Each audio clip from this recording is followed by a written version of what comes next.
La censura es un defecto de la sociedad de la información que consiste en evitar de forma intencionada la difusión de información, ya sea intelectual o no intelectual, para que no llegue al público y en este caso a los lectores. Además, la dictadura se encargaba de regular de manera estricta tanto la publicación, traducción como circulación de obras con el fin de que éstas siguieran los patrones que el gobierno imponía, evitando así poner en riesgo los valores morales, sociales y religiosos de los conservadores. De tal forma, mantenían su ideología política y cultural intacta. Durante la Segunda República, la educación se concebía como libre, pública, laica y para toda la población. Con la llegada del franquismo, los ideales políticos y religiosos que regían en España no permitían que ningún contenido que saliese de sus cánones fuese consumido. A lo largo de la dictadura, la censura tiene siempre un papel muy importante en la sociedad española, hasta finalmente la llegada de la transición y posterior democracia. La censura franquista hizo que las autoridades revisaran los libros publicados para realizar expurgos, modificaciones parciales o prohibiciones acordes a los principios del nacionalismo y del catolicismo de la dictadura.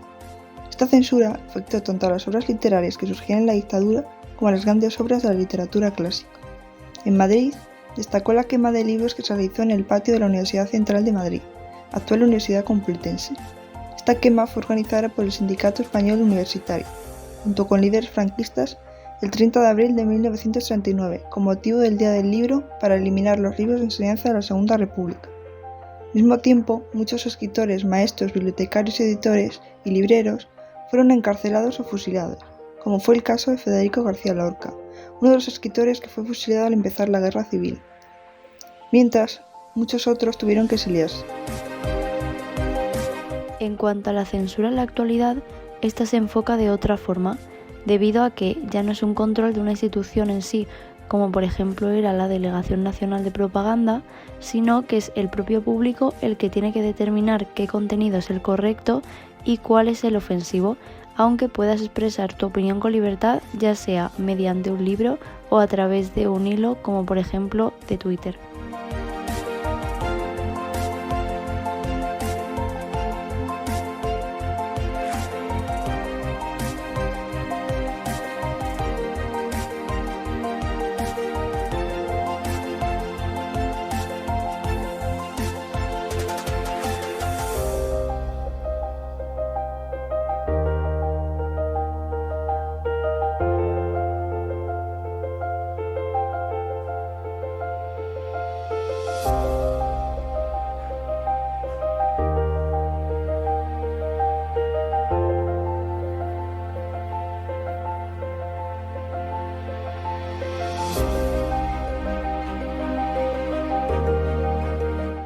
Está fundado en 1949 por mi abuelo. Estuvo primero en la calle del Prado, luego en esta misma calle, pero más arriba. Mi padre tuvo una segunda tienda en la calle San Pedro, un momento en que hubo dos. Falleció mi abuelo, vinimos aquí, en 2003.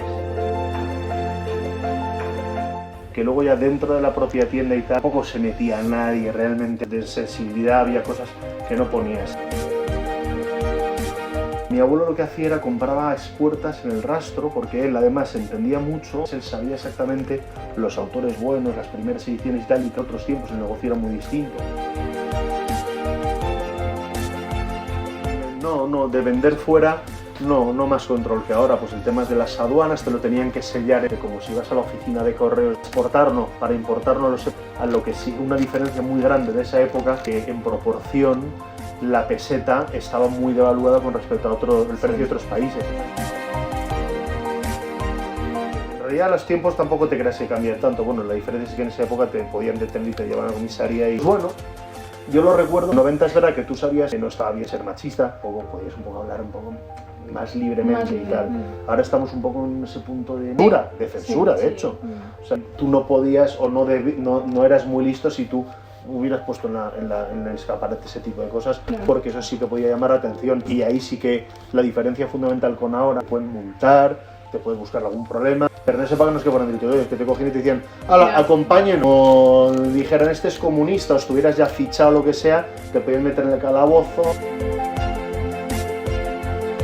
No es Exactamente, es que yo creo que eso depende de cómo lo hayas visto. O sea, yo no te puedo decir, sí, mi abuelo, la policía iba cada 2 meses a ver qué vendía, no sé, la verdad es que no. A nivel de vender libros y tal, mi opinión es que mientras no los pusieras ahí a bombo y platillo, o sea, había más control sobre lo que se emitía en la tele, sobre lo que se editaba y tal, pero sobre lo que uno tenía de libros y tal de fondo, un poco más escapaba al control.